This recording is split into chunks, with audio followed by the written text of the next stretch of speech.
Hi, good fellows. I am Afan, a former investment analyst and a startup growth advisor. Welcome to my channel and this video on startup finance. A lot of what we are going to discuss in these videos are questions that startup founders often ask me. Today, we are diving deeper into the formula for rapid growth.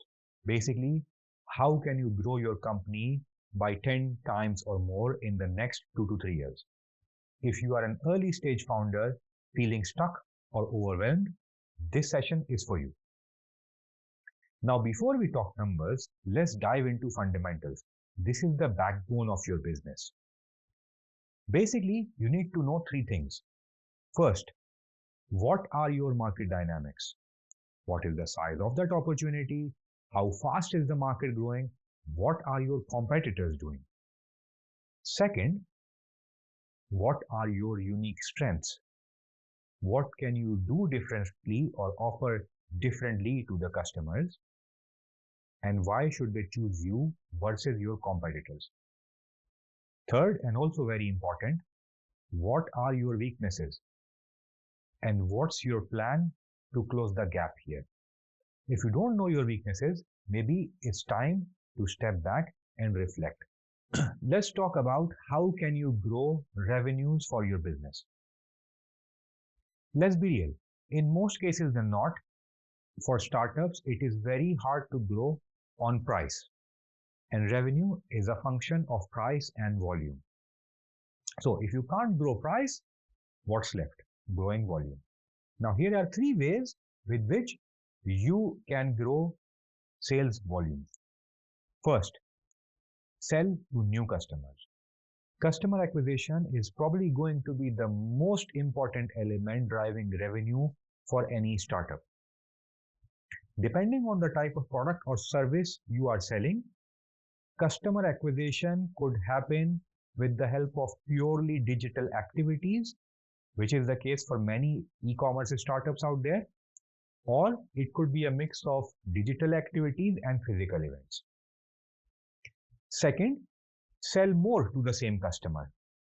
There are two ways that this could be done, right? And here we are talking about increasing the average order value. First way is what we call upselling, meaning bundle a natural accessory together with a product. For example, a company selling aftershave can bundle shaving foam together with it. Second way is what we call cross-selling. For example, bundling a different product category such as a lip balm or hand wash together with shaving foam. Third, do not lose your customers. Make sure you keep them warm, keep them engaged. Send them newsletters. And remember, customer purchase experience is equally important as the quality of your product. You probably already have first customers. So the questions you need to be asking yourself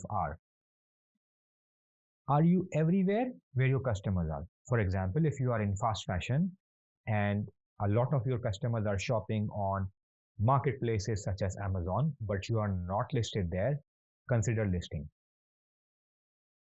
Think about, do you have a hook or incentive to acquire first customers?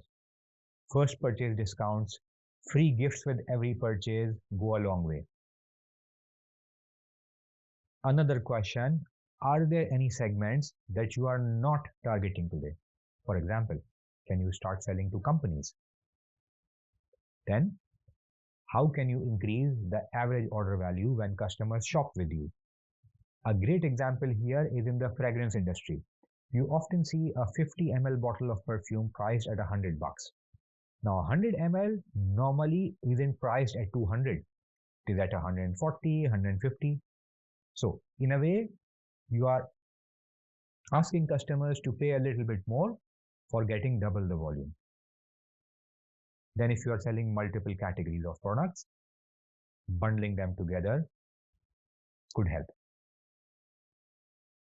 Lastly, are your customers coming back to you for repeat purchases?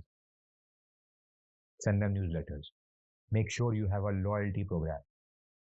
Make sure you are sending retargeting emails with seasonal discounts, promotion codes, and other incentives to bring back the customer. In a nutshell, what am I trying to say? First, sell. Make sure you have a hook, such as a first purchase discount or a free gift to acquire new customers. Second, sell again. This could be achieved with the help of creating a loyalty program, sending off retargeting emails with promotion codes, seasonal discount. Third, when you sell again, try to sell more. This is where product bundles, frequently purchased together product recommendations would help. Lastly, make sure customers purchase more frequently. This will help you further increase your volume, and this could be achieved again by keeping customers warm, keeping them engaged with the help of constant newsletters and activities similar to this. Now, let's take a look at a practical example. A young brand in the personal beauty space selling fragrances. The company has monthly sales of $10,000 today, with average order value of $50. This equates to roughly 200 customers served per month. Now it launches a social media campaign that generates 10,000 views with 5% growth per month. Conversion rates can go anywhere from 2% to 5%, but for this example, let's assume an average of 3% conversion rate. This means 300 new customers, and this includes 10% first purchase discount, meaning average order value is $45 instead of $50, to ensure we do convert 3% of the customers. Despite this discount, you will notice the dark blue area of the chart showing an improvement in month 1. At the same time, the business starts listing on a major fashion and beauty oriented marketplace and gets an additional 100 customers from here, which further adds to the revenues. Subsequently, the business initiates weekly newsletters with 10% repurchase discount codes. As a result, it starts to experience 20% customers repurchase on a quarterly basis. At the same time, the company launches a bundle campaign on its website with additional 5% discount if a customer purchases 2 or more products together. Now let's imagine that a third of repeat customers who now trust product quality opt for bundles purchase. As you can see, with just these few actions in 3 years, the company has grown by 12 times. It is important to note that new customers shopping at the company's own website contribute only 60% of the revenues. The other 3 actions, listing products on marketplace, newsletter with repurchase discounts, and promotion to sell bundles, account for 40% of the growth. Since startups are on a budget, it is important to prioritize actions and investments that will deliver the highest impact on a per dollar investment basis. So, question, where should you focus your social media expenses? If you are in fast fashion, perhaps LinkedIn is not the best social media avenue.